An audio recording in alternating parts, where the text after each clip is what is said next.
Okay, in this video, I'm going to talk about people who invalidate you. Okay, and some would call them narcissists, not as a diagnosis, but their behaviors are narcissistic. Their behaviors lack empathy. Their behaviors are self-centered, where they don't care about anybody but themselves. Okay, I want to talk about this, these types of behaviors, these type of, let's say, hypothetical, fictional kinds of scenes, but it's all about invalidating you. Okay, now some would say that it's not at all about invalidating you, but that's what the end result is. End result always seemed like what is it? Not an oxymoron, but what is it? Redundant. End result. But yeah, that's what it is for you. To them, it simply is that they don't care.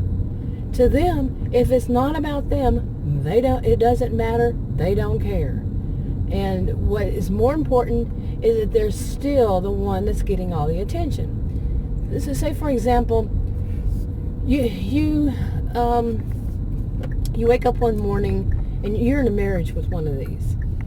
Okay, or maybe once it happens once you get to work.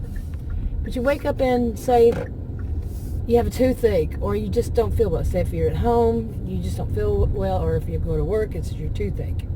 And you tell this person, whatever it is, and they will quickly, before you even finish your whole sentence, and you're not one to get to talk much because they ensure that you don't, so it's not that you're a person who just talks too much. Is that before you finish it, they have flipped it around to where the attention is back on them, and they've had something worse, or they've had something similar happen, and it just keeps going. You never get it back around to you because they're too busy talking about themselves. Okay, so like if you go to work and you tell somebody you had a toothache, and before you could say anything more, that you say, I woke up this morning, I had a toothache, and right then they interrupt you and start talking about when they had to have braces or whatever they could come up with quickly. And sometimes they might not be quick enough, and that you could see their mind roll until they can find something, like they're looking through a computer file till they can find a situation that suits that, so they can get the attention back on themselves. Okay. Now to you, I don't even know if this is an actual word, but let's just use it. The invalidating. Your experience, you have nobody, they're not listening. They could care less. It wasn't about them. And so it feels that way. It feels like they just invalidated whatever had happened to you. Okay, I decided to stop for a moment and look up in the dictionary. Look up that word invalidation, and it says more than one. I know how I see it. There's more than one way that they're expressing it. And it could be about feelings, or it could be about something somebody did. This video is about, that would fit it. So, but also it was talking about, which I knew that what I was going to talk about this too, is that of feelings. Okay, the whole thing with gaslighting that many of these people do is a form of invalidation, I believe. I think the word maybe even substitute. The invalidation, the gaslight is a substitution for invalidation, and that people use it more because it does seem like that. A big part of it is that your reality, maybe somewhat, but gaslighting I've always seen is your reality isn't real. The way you see it is wrong. And they just ensure that you're not right. Okay, that twist your mind, your feelings. No, they didn't do that. No, you don't feel that. Like when they do something wrong, they twist it around to where it's back on you and it's you're at fault. But to me, gaslighting has always been basically, I summed it up easy, and this is how I've summed it up since I can remember, really young.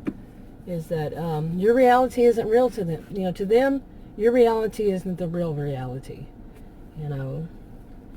They only know, they know the real reality. But get back to this invalidation. Okay, like I was saying, that of whatever is your experience, and it could be like I was saying about I was getting to the emotional part of it. Whatever it is, that's wrong to them. That it doesn't even deserve being noticed that you said that, or they just say it's flat out wrong. Like I said, it's so close to gaslighting. But like if it could be even something simple, but it's constant. Like I said, some people think that things, like when people say,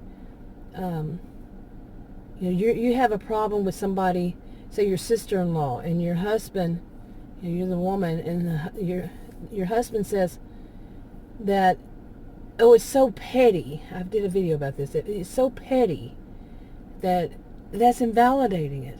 You're really feeling it, and it's not petty. These little things that some people call petty, as in small, as in doesn't really matter, get over it, kind of attitude and everything they have about it. These things are not petty. The actual action might be small, but overall the meaning, the purpose behind it is not small. It is not. It can be everything from controlling you to humiliating you to harming you some way to make you know who's the boss and who's in control, and on and on. So many different things it could be. But it's not petty. The action might be. The purpose is not. So then for somebody to say something like that, that's invalidating you. Your feelings, your experience, everything. Okay, something just came to my mind just now. It was a memory of this woman. Many, many years ago, I had started helping someone with a startup company. And I was there, and I was just, I was a student back then, and I was just working like seasonal and part-time. And that day we had just moved in that day or some time around then, into a big, nice office, and it wasn't all set up. So the only desk that I had at the moment was where once they hired a secretary or an administrative assistant, that's where they would sit. I wasn't the administrative assistant, but yeah, that's where the person would have sat. But that's the only place I had to sit at the moment, like I said. And they were hiring a manager, not the office manager. The office manager was hiring a manager for the business, a business office manager, something like that. I don't know. And it was a woman, both of them were women. And this woman that came in for an interview, she spoke down to me like I was a piece of crap. Probably how she spoke to anybody she thought was beneath her, like administrative assistants. No. Okay, you don't treat anybody that way. But this is a type that will make some hierarchy in their mind, and anybody beneath them is their mentality is that. That's not mine. Is, they're subordinates. I hate that word. But they will treat that person like crap because they think that they can. And this woman, she tried that with me and the other woman who happened to be my sister, and she didn't know it. After that situation, she said, "Boy, you really set it in stone, didn't you?" So I sure did. I don't mess with that crap. I set it in stone. You're not treating me this way. And yeah, that woman, she got the job, and she caused that business after, I don't know, a year or so. She caused that business so much trouble. It was unbelievable. But they should have seen right then and there. Yeah, think about it. Anyway, I'm going to go ahead and wrap this one up. Okay, I don't know, that story just hit me, so I thought I'd tell it. But yeah, my own sister, she couldn't see it. Yeah, when I do things, I do them for a reason. But anyway, have you had this kind of experience, when somebody really thought that they could talk down to you? By the way, they had reasons they wanted to keep that woman. They wanted to hire her. And they wanted to hire her because the people that she would be dealing with for the company were like her. They were the same way. So, kind of like it takes one to know how to deal with one, that kind of thing. Yeah. And that's why they hired her. But my goodness, the trouble she gave to everybody else that worked there with that attitude. I don't know where she is today, but after she caused them a lot of problems, she quit or something. And then she tried to go back, and they wouldn't hire her back. It took them years, but they finally got a clue. But anyway, have you ever had a situation like that? Have you ever dealt with that?